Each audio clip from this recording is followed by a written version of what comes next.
What's going on, everybody? Today we're doing the rear swing arm greasing. Basically, we're going to drop the rear swing arm off and grease the bearings that sit in the swing arm that are not accessible from the outside of the bike.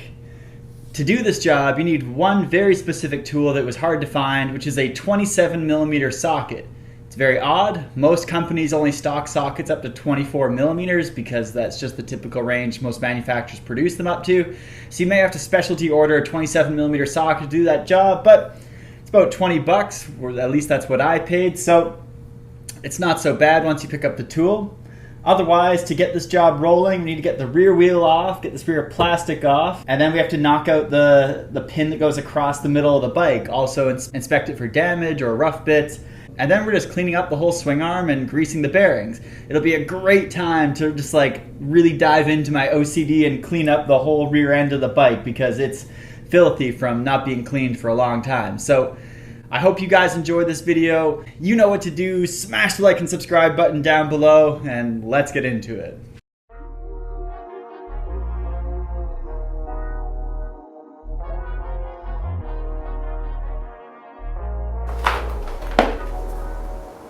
So you can see down here, this is where the exhaust travels behind the swing arm. So I'm going to try and go after that bolt first and then go after this one second. Hopefully I can loosen off this one, drop the collector pipe down by loosening the mount on the side here, and then have enough room to wiggle the collector off so that I can wiggle this mid-pipe section out.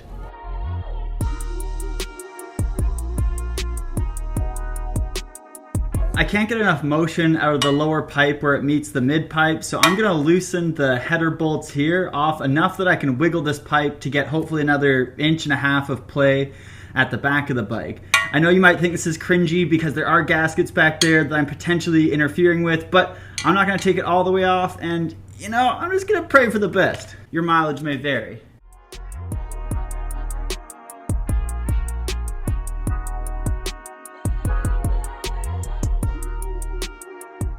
So I was able to get the collector pipe here, or the header, off by basically taking out that bolt and loosening the header bolts like I showed you.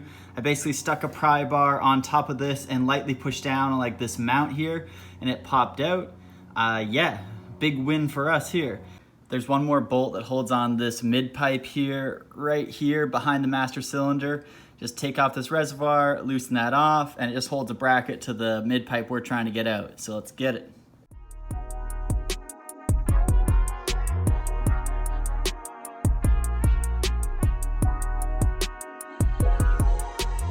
The next hurdle is this lower shock mount on the swing arm. It's a 14 and a 14. It's a locking nut, so you basically need a wrench here while you wrench the head of the bolt. Now, there's this bushing here that goes across these two ears of the subframe and through the bottom of the shock. I thought this was going to give me a lot of problems, but it actually looks pretty loose. It's not rusted. Ow. Oh, well, that's out. When you take this out, needle bearings inside of here, so be very careful that nothing falls out when you do this. I'm gonna put it back in very gently. Time to use that expensive specialty 27mm. Getting this nut right off here. It's a mechanical locking nut, so it should have some resistance. Let's try it. Oh man, I think I got it. Oh yeah, the other side has flats on it, so it shouldn't really move. I bet. Alright, with that on, we're just going to leave the nut on just a little. Alright, got it started. Take the nut off.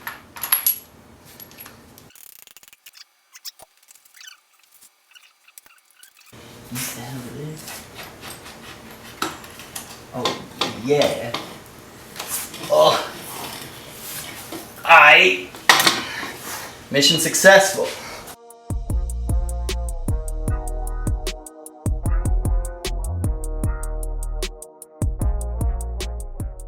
So now we got the swing arm all cleaned up. There's a couple things to take note of. You've got end caps on both sides and they keep the water out and the grease in. But then you have this shaft.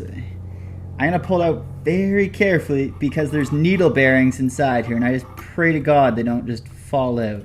That's it. So this is the shaft that sits in the middle. The swing arm large bolt that we took out with the 27mm goes through. But inside here are needle bearings that we're going to grease. I'm going to clean this off entirely, and then I'm greasing everything with this Lucas Red and Tacky grease. It's a lithium soap-based grease that's extreme pressure rated, and that's the important part. You have to use something that's extreme pressure rated. So we got our grease, got our paper towels, gonna clean everything and then put it back together. But the main part you want to clean is the axle, and then apply like a liberal amount of grease into the hole here where the needle bearings are. I'll show you an up close shot. So here's a look at the needle bearings inside the swing arm. This is what you want to grease. I'm just going to apply the red lithium grease all around on the inside here.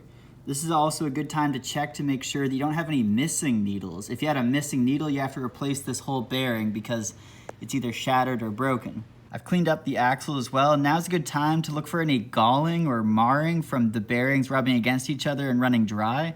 It's a precision fit end. In the middle, it's a rough finish, but then on the other end, it's another precision fit end. So check that there's no marks. Like you see those little lines right there? That's a little concerning, but nothing too serious otherwise, just fingerprints from me handling it.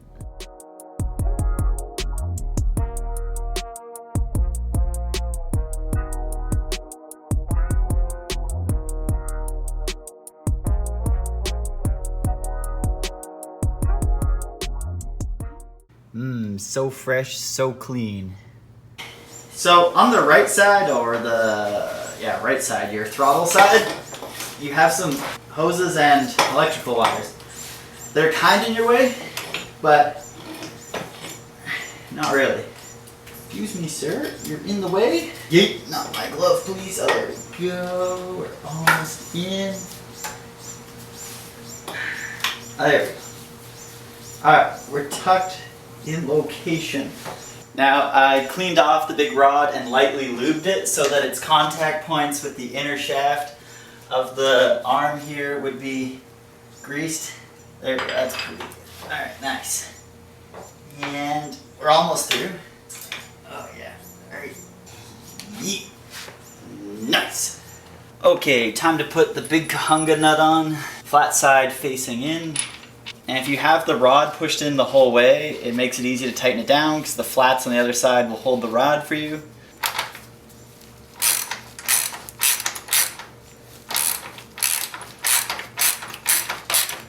I'm going to get the torque wrench out in a sec, but for now,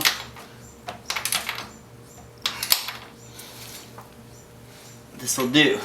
Alright, the torque spec for this 27mm nut is 87 foot-pounds. Got our torque wrench here.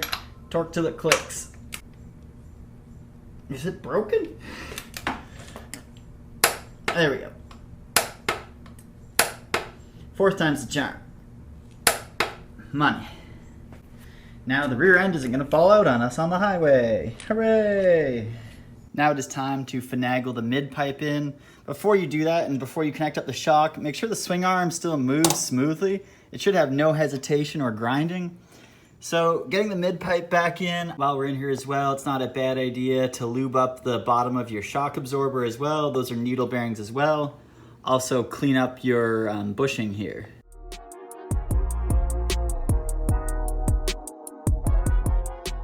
The torque spec for this bolt here that connects your shock absorber to your swing arm is 29 foot-pounds. I don't have a torque wrench that goes that low, nor do I have probably the space to get one in here. So I'm going to do it by hand, but 29 foot-pounds is the spec. Now to get the mid pipe in place. Once again, going to move the rear brake reservoir here so I can get access to the mount for this thing here. I just had the reservoir loosely in place. I'm going to do the top end first because that's a little bit more stable. Then I'll work on the bottom. The header's still loose, and so that it should be pretty straightforward.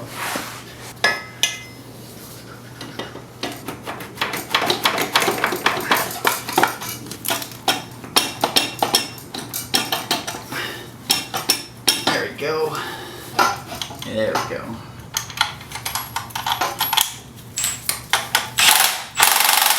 We're going to leave that just a little loose now so that we can fight this giant. Oh, oh, oh, oh yeah.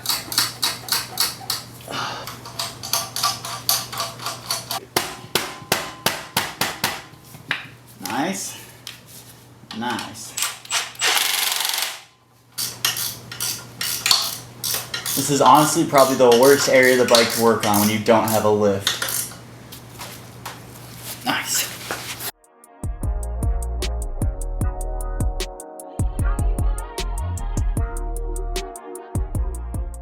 The torque spec for these header to cylinder head bolts is 15 foot-pounds.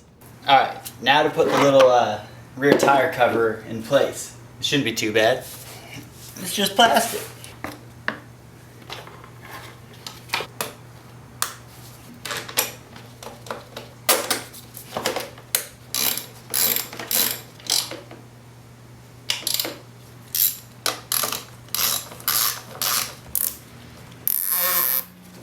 That ain't going anywhere. Now to install the rear wheel.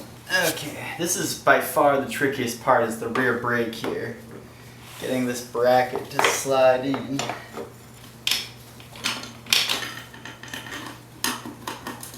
Now the trickiest part.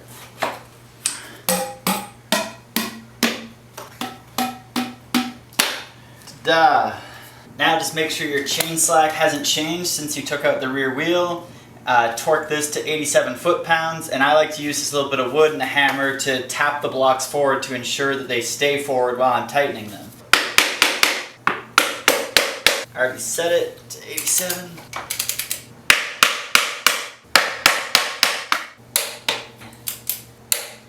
Ta-da! Job done. Well, that's a wrap on the swing arm removal to grease the main pivot point here. I hope this video helped you out. I know you might disagree with the idea of loosening the header bolts to loosen up the collector to get the mid pipe out, because you know you are interfering with the gaskets at the head, which isn't ideal. But, you know, in my opinion, it was the easiest thing to do. The reason I chose that route is because I have these saddlebag attachments here that make it more complicated to take off the tail end. I also haven't taken off the tail end before, but I have taken off the exhaust before, so it's kind of just more of a preference for me. I'm more familiar with it. So if you were tackling this job and you were concerned about your exhaust gaskets leaking at the head, which I don't think you have to be, but if you really wanted to just not touch that, you could go through the tail end and take off the tail section, then rip out the mid pipe. That'd be no problem. There's nothing that challenging about the job. If you can drop off the rear wheel on this bike, you can do this job. There's no really complicated parts because you're working with pretty large parts. It's a great opportunity though to clean the rear end of the bike. I have never seen the swing arm on this bike this clean. I spent a lot of time cleaning up the inside here and the rear wheel. Thing looks immaculate, so I'm really happy about that result. Let me know in a comment down below what kind of FZ6 content you want to see coming in the future. I've got fork oil change coming up, as well as ITB synchronizing with the vacuum.